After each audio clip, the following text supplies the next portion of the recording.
Listo, muy buenos días. ¿Cómo amanecieron hoy? Bueno, saludamos también a las personas que se conectan a través de nuestro canal de YouTube. A partir de este momento, entonces, los celulares quedan en modo de silencio, solo modo Biblia, si usted tiene Biblia. Y hoy queremos iniciar con una pregunta. ¿Cómo dice la pregunta? Interesante pregunta, ¿cierto? ¿Qué diría usted a esa pregunta? ¿Qué diría usted? Pero diga sin miedo, ¿qué diría? Bueno, Jesús es la columna vertebral de la Biblia. Sí, y en otras palabras, ¿qué otras palabras usaría? Aparte de decir Jesús. Nuestro Padre. Algo. Ya dijo alguien Jesús, ahora diga algo.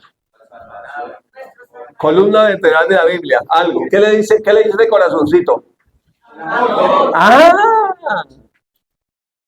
Dios es amor y Jesús es el amor de Dios. Entonces, eh, para dar alguna respuesta, sé que hay muchas más, pero a esta pregunta, ¿cuál es la columna vertebral de la Biblia?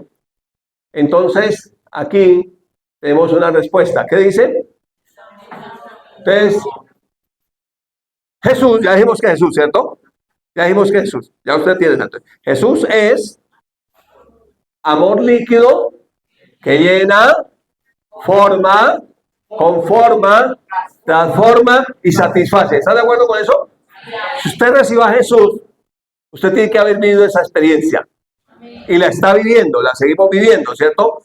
Ese amor, dice Romanos 5:5, que fue derramado en nuestros corazones por el Espíritu Santo que nos fue dado. Entonces es como ese amor líquido que, ¿qué hizo?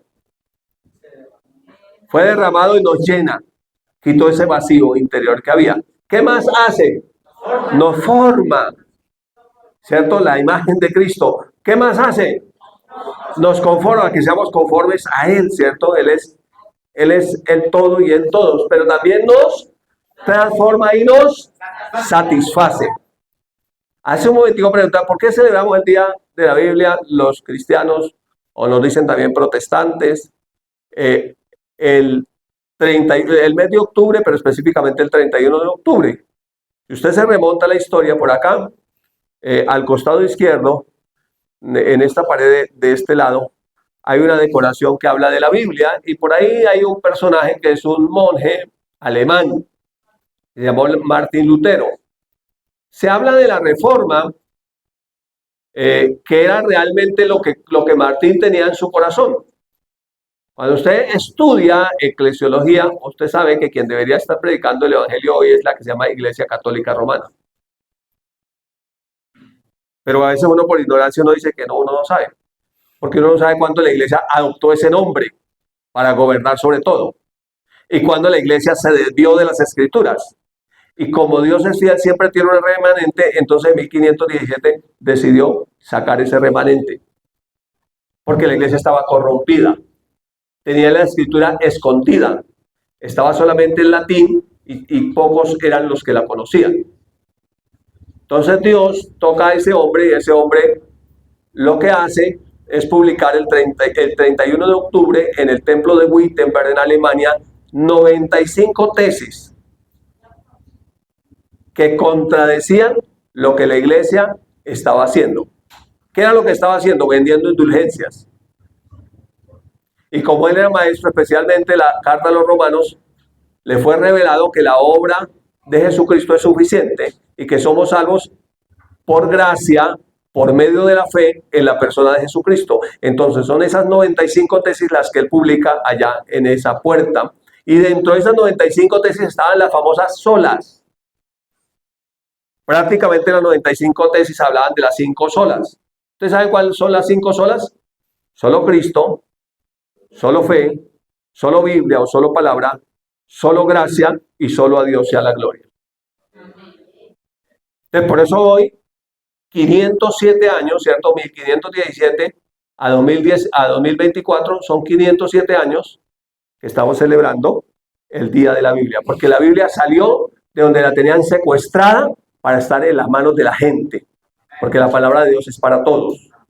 Y Dios, entonces, ahora digamos que la iglesia reformada es la iglesia cristiana. Si podríamos decir que hubo una reforma, que realmente lo que hubo fue un cisma, una división, pero si pudiéramos decir que hubo una reforma, entonces lo que tenemos que decir es que si habláramos de una iglesia reformada, es la iglesia cristiana, la iglesia del Señor, independientemente de cómo se llame, si sigue a Jesús conforme a las 5 solas, a las escrituras de lo que estamos hablando, entonces sí. ¿Listo? ¿Estamos listos? Bueno, hoy como me dijeron que el tiempo era breve y yo quisiera ir más. Entonces, nosotros conocimos la Biblia así, ¿cierto? La conocemos así. ¿Cuántos trajeron Biblia de papel hoy, 31 de... Bueno, hoy, ¿qué es? 27 de octubre. Trajeron la Biblia de papel esta. Nosotros conocimos la Biblia así. ¿Cuántos conocieron la Biblia así? Así. Y aprendimos a leerla así. Pero la Biblia no siempre fue así. Vamos a ver eso un poquitico. Vamos a reflexionar un poquitico en eso. La Biblia no siempre fue así. ¿Listo? Ahora, cuando nosotros observamos en la historia, al principio se escribió en pieles de animales puros. Se llamaban papiros, lo que ves acá, al fondo. Luego, cuando empezó la imprenta, la Biblia fue el primer libro que se imprimió, impresa, así como la tenemos. Pero cuando la tecnología avanzó, ahora tenemos la Biblia digital en diferentes aparatos electrónicos, sea su computador, como está ahí en la mesita, que usted la puede ver, sea su celular, su iPad, su tablet, cualquier equipo, ahí está la Biblia. También está no solamente en texto, sino también está hablada. ¿Sabía eso? La Biblia está en audio. Muy bien.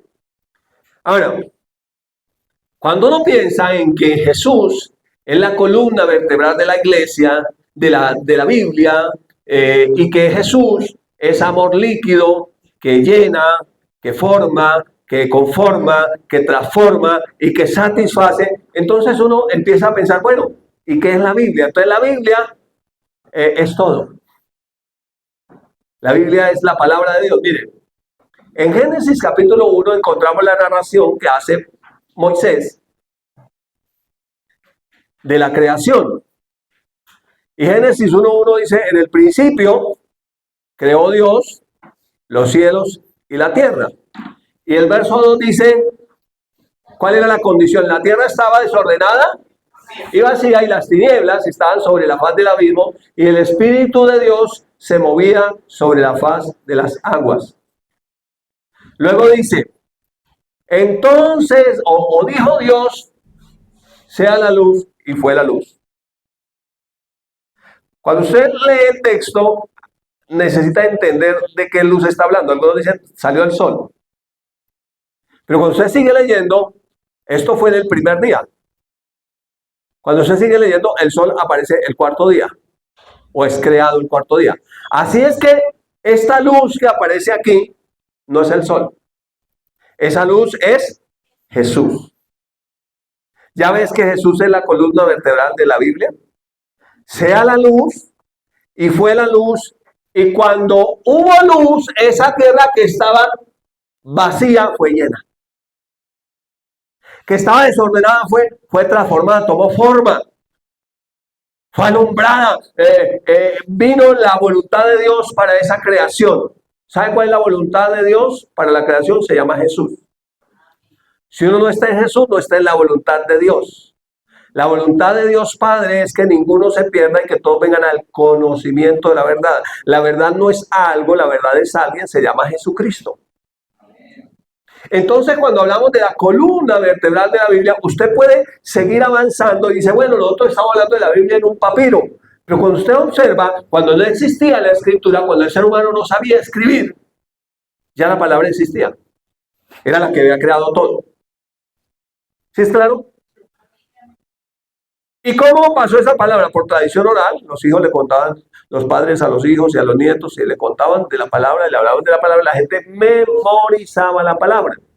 Así es que cuando no teníamos la Biblia, como la tenemos hoy, ni el papiro, Dios fue el primero que escribe y escribió los 10 mandamientos, lo registra Moisés en Éxodo 20, en piedra. ¿Sí?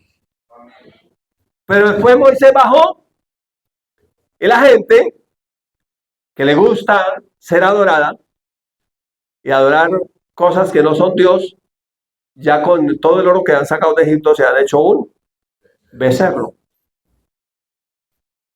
Y lo habían adorado y dijeron, Israel, esos son los dioses que nos sacaron de Egipto, y empezaron a adorar.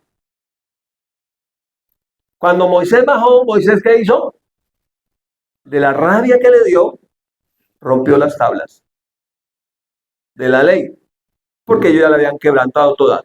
¿Cuál ley era? 10 mandamientos. Están registrados en Éxodo 20. Entonces, luego Moisés le tuvo que volverlo a escribir ya, porque las primeras fueron escritas en piedra, en tablas de piedra con el dedo de Dios. Y ahora a Moisés le tocó escribir, aprender a escribir en piedra. Chévere que le enseñan a uno así, ¿cierto? Ahora vas a aprender a escribir en piedra. Y Moisés tuvo que empezar a aprender a escribir, a hacer una copia exacta de lo que había roto, pero con su propia mano, escribir en piedra. Eventualmente después aparece la escritura y es Moisés el que escribe el Pentateuco, los 5 primeros libros de la Biblia, o la Torá para los hebreos. El Pentateuco para nosotros, o la ley para los hebreos. Y luego otros autores siguen escribiendo. ¿En qué escribió Moisés? Empezaron a escribir en pieles. Y de ahí para acá ya vino como la tinta y la pluma y se escribía en pieles como está aquí al fondo de la imagen. Pero el punto es que haya libros o no haya libros, haya piedras o no haya piedras, haya o no haya recursos, la palabra de Dios existe. Sin que físicamente tengamos el libro. Gracias a Dios hoy lo tenemos y es libre y lo podemos leer. Porque ¿qué hizo la iglesia tradicional cuando se enseñoreó y colocó muchas cosas aquí? Hay gente que no le gusta eso. Yo vengo de la iglesia católica. Yo creo que aquí la mayoría, si Dios nos rescató también de allá, como hizo en su momento con Martín Lutero, ¿no? ¿Sí o no? No odiamos la iglesia católica. Los amamos. Pero porque los amamos tenemos que decir la verdad. Entonces ellos secuestraron la palabra, se apropiaron de la palabra y no querían que nadie supiera la palabra para que la gente manipulada hiciera todo lo que ellos decían que había que hacer. Pero como al ser humano siempre le pasa eso, todavía hay mucha gente que dice, ¿qué dice el pastor que hay que hacer? Y no va a la Biblia a ver qué es lo que hay que hacer. Porque a la gente le gusta que le digan qué hay que hacer para no asumir responsabilidad. No, la Biblia dice que hay que hacer. Lea la Biblia, vaya a la Biblia. Y cuando reciba una enseñanza, haga como los cristianos de Berea en la iglesia primitiva, que iban a sus casas después que Pablo les enseñaba y sacaban las escrituras y miraban a ver si todo lo que les había enseñado estaba de acuerdo a la palabra. ¿Sí? Por eso dice, nunca se apartará de tu boca esta palabra, no te desvíes ni a derecha ni a izquierda. Y el problema de los seres humanos es que siempre, como dijo el reverendo Kenneth Hagin, fundador de Rema, la gente se va a una o a otra zanja, a un extremo o a otro, y no por el centro de la palabra de Dios, como debería ser. ¿Listo? Y había mucho más que decir, pero a lo largo de la historia de la humanidad, la palabra que es Cristo, esa palabra que creó todo, porque nada fue creado sin la palabra, esa palabra tomó forma de hombre, vino a la tierra, vivió una vida perfecta, santa, hizo un sacrificio único, perfecto, una sola vez y para siempre por todos nosotros, y por esa gracia somos salvos. No porque seamos buena gente. ¿Es claro? No porque nos portemos bien, sino por su gracia. Nos salvó, no por obras de justicia que nosotros hubiéramos hecho, sino por su gracia. Entonces somos salvos por la gracia, por la obra de Jesús. Es por eso que somos salvos. Entonces, cuando uno empieza a observar, solamente tengo algunas escrituras para pensar. Ya cuando Jesús viene, en Mateo 24 Jesús habla de las señales antes del fin. Jesús está respondiendo a la pregunta de los discípulos que le dijeron, Maestro, dinos cuándo será el fin y qué señal habrá de tu venida, del final de los tiempos. La primera señal fue el engaño. Tengan cuidado que nadie los engañe. Porque vendrán muchos en mi nombre diciendo yo soy el Cristo y el Cristo es el ungido. ¿Cuánta gente hoy en la iglesia se levanta a decir yo soy el ungido? Pero el ungido es Cristo. Porque ungido significa Cristo. Y a muchos engañarán.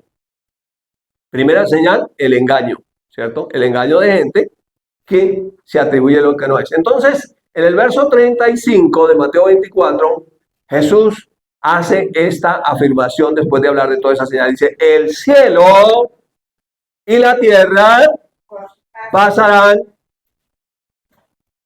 pero mis palabras no pasarán. Cuando a Jesús se le preguntó, él dijo, yo no hablo por mi propia cuenta, yo hablo lo que el Padre me da que yo diga. Yo no vine a hacer mi voluntad, sino la voluntad del Padre. Si no me creen por lo que digo, créanme por las obras. Mis obras hablan de lo que yo estoy diciendo. Entonces Jesús viene a mostrarnos al Padre. Él es la imagen del Dios invisible.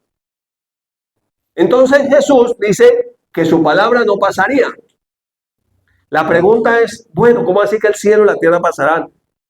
Fue lo que vimos al principio de Génesis, que creó Dios los cielos y la tierra.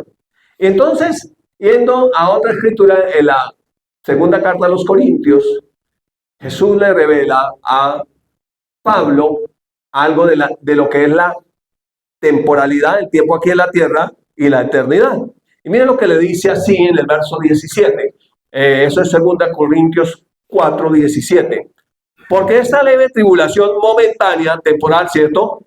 Produce en nosotros una cada vez más excelente y eterno peso de gloria. No mirando nosotros por las cosas que se ven, sino por las que no se ven, porque las cosas que se ven son pasajeras, son temporales, pero las que no se ven son eternas. Entonces aquí está hablando de dos cosas importantes. Una es la realidad de lo que vivimos en el día a día, o sea, las cosas que temporales, así como el cielo y la tierra son ¿qué? Temporales. Dígale, no se duerma que esta leve tribulación mientras el pastor termina es momentánea. Dígale, es temporal. Entonces, aquí está el reloj, va pasando. Todo lo que hay debajo del sol es temporal. Eso es lo que vemos. ¿Cuál es el problema cuando ponemos la mirada en las cosas que vemos? Que son temporales, que pasarán. Pero cuando las ponemos en lo que no vemos, su palabra es eterna. Porque dice Hebreos que todo lo que vemos fue hecho de lo que no se veía y fue hecho por la palabra. O sea que la palabra, como su autor Dios, es eterna. Nuestra garantía de eternidad es la palabra de Dios. Así que todas las cosas que vimos en esta tierra son temporales. ¿Está conmigo? Pero el problema es que nosotros a veces ponemos nuestra mirada en las cosas temporales, terrenales, en lo que vemos, en lo que en el momento nos atribula, nos entristece. Y entonces no disfrutamos del más excelente y eterno peso de gloria porque ponemos nuestra mirada en lo equivocado. Todo nuestro enfoque está aquí en la tierra. Entonces nos volvemos simplemente terrenales, pasajeros, sufrimos por todo y no vemos nada eterno porque nos falta la fe de creer en el que dijo. Porque el que dijo es poderoso para hacer todo lo que ha dicho. ¿Está conmigo aquí? Listo. Y habría mucho más que decir ahí, pero el tiempo no nos lo permite, así que vamos a seguir. Estamos hablando de que la columna vertebral de la Biblia es Jesús. ¿Y que Jesús es qué? Amor líquido, ¿qué? Dígalo. Llena, forma, conforma, transforma y satisface. Cuando Jesús viene a la tierra, Juan registra en el Evangelio, en el capítulo 20, verso 29, el verso 30, dice que Jesús hizo muchas más cosas que no están registradas en este libro, que las hizo en presencia de sus discípulos. Pero el verso 31 dice, pero estas, lo que quedó escrito, ¿cierto? Se han escrito para que creáis ¿qué?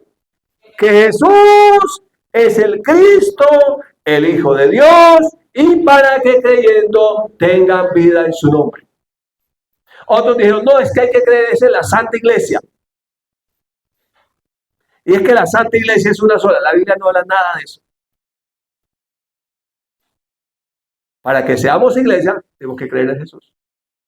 Solamente hay una iglesia, en la iglesia de Cristo. ¿Quiénes? Sus seguidores. No importa qué nombre tengan. En el principio se llamaron los del camino. En Antioquía los llamaron cristianos por primera vez. Ahora puede que nos digan evangélicos, aleluyas, locos, religiosos, pero lo importante es que tengas el sello en su interior. Entonces, ¿para qué se escribió la Biblia? Para que creamos. ¿Creamos qué? ¿Cualquier cosa? No, creamos que Jesús, ¿Jesús qué es? Jesús es el ungido, ¿cierto? El Cristo, el ungido, el Hijo de Dios. Y para que creyendo que el ungido solo es Jesús, el Hijo de Dios, tengamos vida en su nombre, y está hablando de la vida eterna.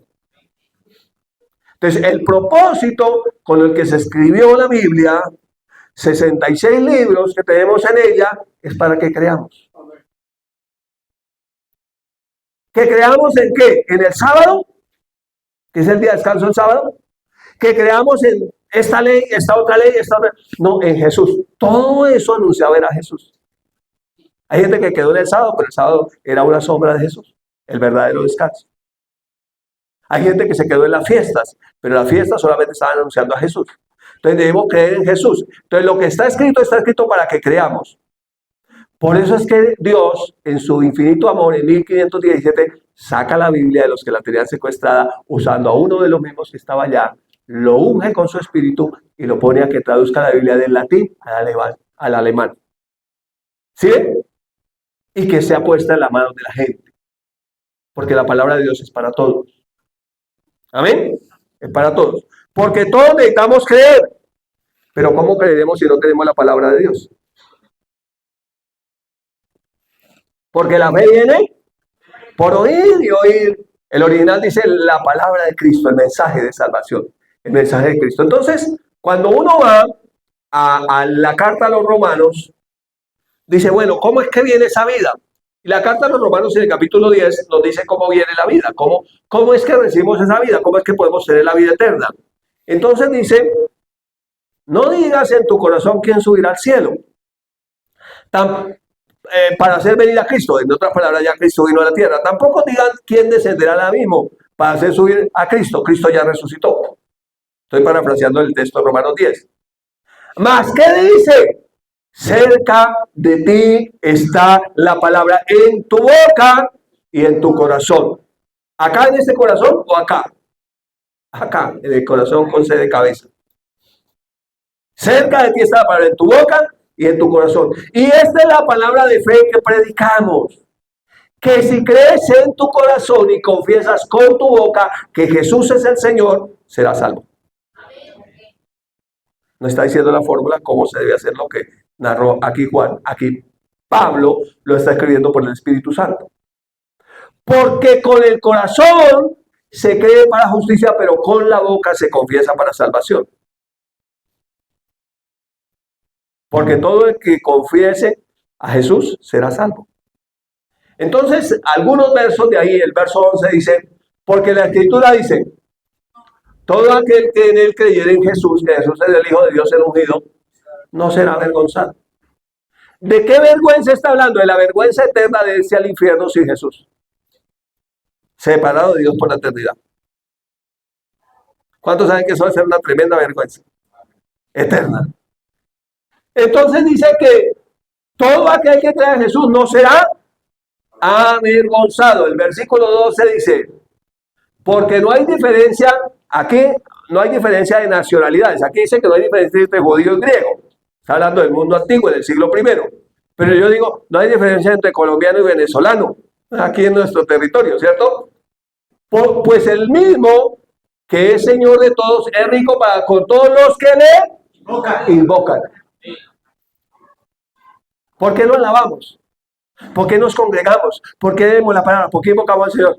Porque es así que viene la salvación. Es de esa manera, ¿listo? Es rico para con todos los que le invocan. Y luego dice, porque todo el que invocar el nombre del Señor será salvo. Entonces, así recibimos la vida eterna, creyendo con nuestro corazón que Jesús es el Señor, que Dios Padre lo levantó de los muertos y confesándolo con la boca. Así empieza la vida en Cristo y así transcurre toda.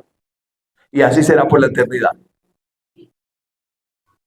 Lo que le dijo, lo que le reveló Dios a Josué cuando Moisés murió. Nunca se apartará de tu boca este libro de la ley, sino que de día y de noche meditarás en ella, para que guardes y hagas conforme a todo lo que en él está escrito, porque entonces harás prosperar tu camino y todo te saldrá bien. Así que la palabra fue hablada antes de que existiera la escritura, pero luego fue escrita. Y fue escrita no para que se quede en el libro y diga, ¡ay, tan lindo! Yo felicito a los que hicieron la decoración del Día de la Biblia hoy. Tremenda cartelera, ¿sí o no? La historia de la Biblia, de que estaba en piedras hasta usted. Al final puede tomarse la foto ahí con el bombillo que dice que somos luz. Pero es tener en el corazón ese amor por la palabra de Dios.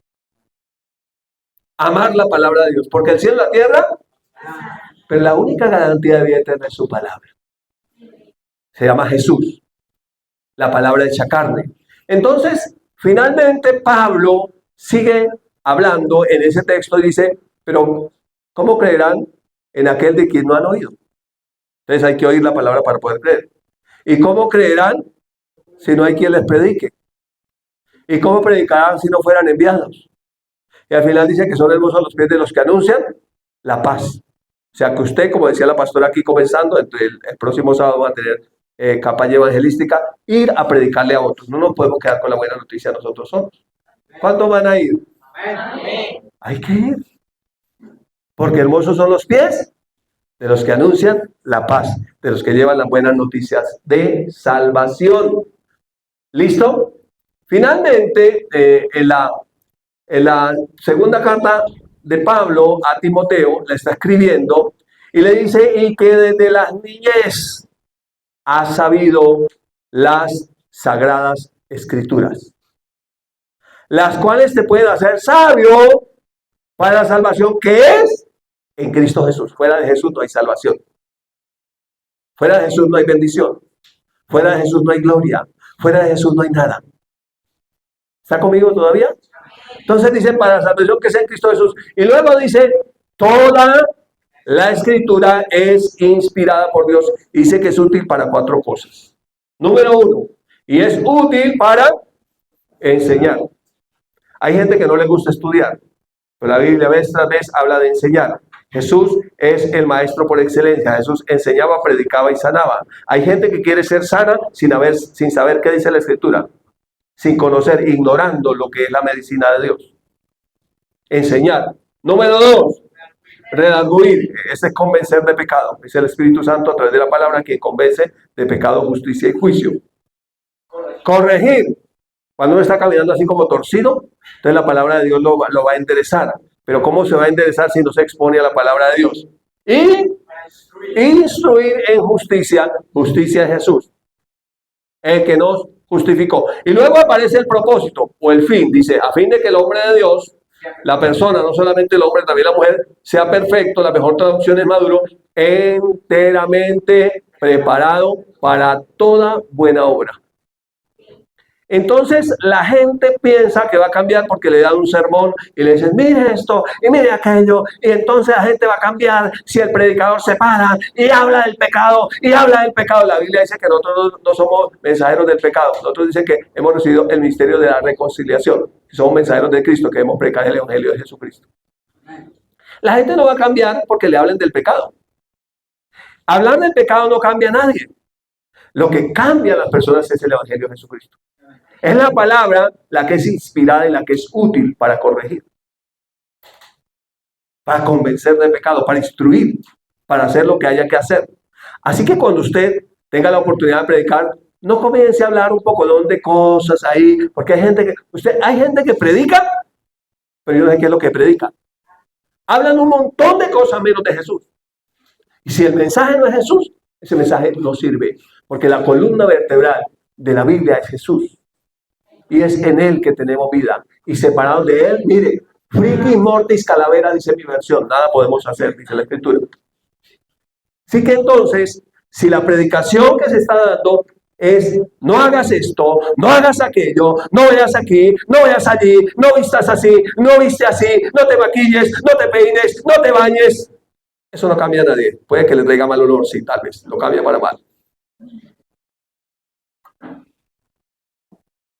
Porque la que es viva y eficaz es la palabra del Señor. Así que nosotros somos simplemente mensajeros y tenemos el privilegio de ser mensajeros. Pero no se nos debe olvidar cuál es el mensaje. También dice que somos embajadores del Señor. Y un embajador habla de su patria celestial. ¿Está conmigo? Así que entonces el joven Timoteo, que desde la niñez había sabido las Sagradas Escrituras, le está diciendo: permanezca en la palabra para que siga siendo sabio, así como fue sabio desde la niñez, te pueden hacer sabio. Así que dice que las Escrituras te pueden hacer sabio para la salvación, o sea que es un proceso ser uno sabio. Cada día en la sabiduría de Dios, cada día en su palabra. Finalmente, entonces, volvemos a la respuesta. ¿Es Jesús entonces la columna vertebral de la Biblia? ¿Es Jesús el mensaje? ¿Es Jesús el camino? ¿Es Jesús la verdad? ¿Es Jesús la vida? ¿Es Jesús el autor y consumador de nuestra fe? ¿Es Jesús la palabra? ¿Es Cristo en mí la esperanza de gloria? Y fuera de Cristo no hay nada, no hay nadie. Siempre predique a Jesucristo. Pablo lo decía sin vergüenza, sin pena y sin temor: yo predico a Jesucristo y a este crucificado. Para los judíos, ellos tropiezan en eso. Para los griegos es locura, más para los que creemos, así judíos como griegos, Cristo Jesús, poder y sabiduría de Dios. Es Jesús el mensaje, es en Él. Por eso siempre permanece en la palabra, porque la palabra es Jesús. Te bendigo con esta palabra en el nombre de Jesús.